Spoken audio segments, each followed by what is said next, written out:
In the wake of Obama's promise to ban semi-automatic weapons and to add stronger background checks, gun sales of semi-automatic rifles in particular, have gone through the roof. Think about what that means.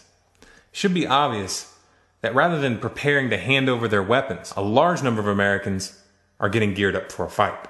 Now, I can't speak for everyone, but I've been listening to a lot of these guys, and a lot of them are dead serious about preparing for a civil war. Now, I'm not 100% sure that those in power expected this response, but I have evidence that indicates that they did. For some reason, the Department of Homeland Security just ordered an additional 750 million rounds of ammunition, in addition to the 450 million rounds purchased earlier this year, which brings the total to 1.2 billion rounds.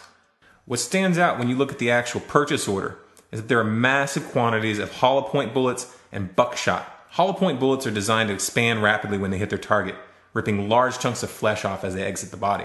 As such, they're banned by the Geneva Conventions. These bullets can only be used domestically, and it's not for the police. Now, anybody who's ever owned a firearm knows that you don't do large-scale target practice with hollow points. They're expensive, much more expensive than Full Metal Jacket. And the same goes for buckshot. You don't use buckshot for target practice. It's much more expensive than birdshot. This is the kind of ammunition you carry when you expect to engage an enemy and when you don't want that enemy to survive the encounter. And at 1.2 billion rounds, that gives them about 4 bullets for every man, woman, and child in America. Why would they need that? Taken by itself, this would appear to be just another element in the preparations for a domestic conflict that have been building up for some time now, along with the military-grade armored vehicles for local police, the militarization of the border, the beginnings of drone flights over U.S. territory, the military drills for domestic house-to-house operations, and the NDAA of 2013, which passed with the provisions for military detainment of U.S. citizens intact. But in the context of the current situation, you have to ask, why did they buy such a large quantity of hollow point bullets right now? Could it be the fact that they know that the economy is not going to hold up much longer? And when the situation starts to unravel, they're expecting all hell to break loose? This is not a joke. The U.S. is over $16 trillion in debt. And all indicators show that these attempts to shore up the economy by printing more and more money with QE3 and QE4, it's not working. And remember those toxic assets which caused the 2008 financial crisis? And remember how the US government bailed out the banks supposedly to cover those bad debts? Well, the banks didn't use that bailout money to pay off those assets. Those derivatives are still on the books. Those toxic debts are still on the books. It's a landmine that's just waiting for something to come along and set it off. Now, I don't pretend to know precisely when this powder keg is going to blow, but sooner or later, it will. That much you should count on. And if you're not counting on it, then that means you're going to be caught with your pants down, completely unprepared, without any idea of what's going on. What do you think would happen in such a situation? How do you think your government would be behaving? Do you think that they would be there to support you with their arms outstretched for the people? Kind of like they did in Hurricane Katrina, where people were disarmed and herded into stadiums and were not allowed to leave even though they weren't provided with food or water? People were literally dying of thirst inside, and they were not allowed to leave.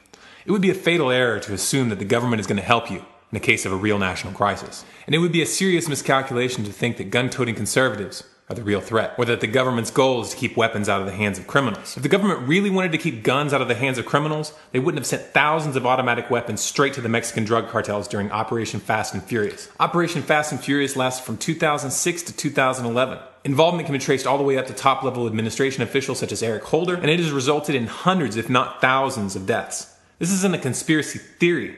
All it takes is a simple Google search on Fast and Furious to pull up dozens of mainstream articles from both the US and Mexico on the topic. Here's what the American people need to understand. Those bullets were bought by the Department of Homeland Security, the NDAA and the Patriot Act were put into place, and the laws that they're going to attempt to push through in the coming months serve one purpose and one purpose only: to ensure that the powers that be don't become the powers that were. You and your family, regardless of your political beliefs, are just liabilities for the psychopaths that really own the US government. They won't hesitate for a moment to sacrifice you and everyone you love to maintain their power. If you think that I'm exaggerating, I encourage you to click here to watch The Road to World War III. It's a mini documentary that I made that should help to put the situation into context. If you believe as strongly as I do that this message needs to get out to the American public, then please share it with your friends. Share it on Facebook, share it on Twitter. And if you want more content like this, then be sure to subscribe to this channel, follow us on Facebook and Twitter. And if you want to make sure that you don't miss any of the content that we're putting out, be sure to bookmark our website, stormcloudsgathering.com. We put out bonus content pretty often at this point, so you'll find articles, images, and videos from other sources that I found interesting. We have a new video every Monday and Wednesday, with the exception of holidays, and we have a bonus video coming out tomorrow because we come across some very interesting content. So be sure to be on the lookout for that. And don't forget, if you want to talk about one of these topics that we're covering here, call us Wednesday nights, 10 p.m. Eastern. It's an open roundtable format, and you can bring up any subject that you want.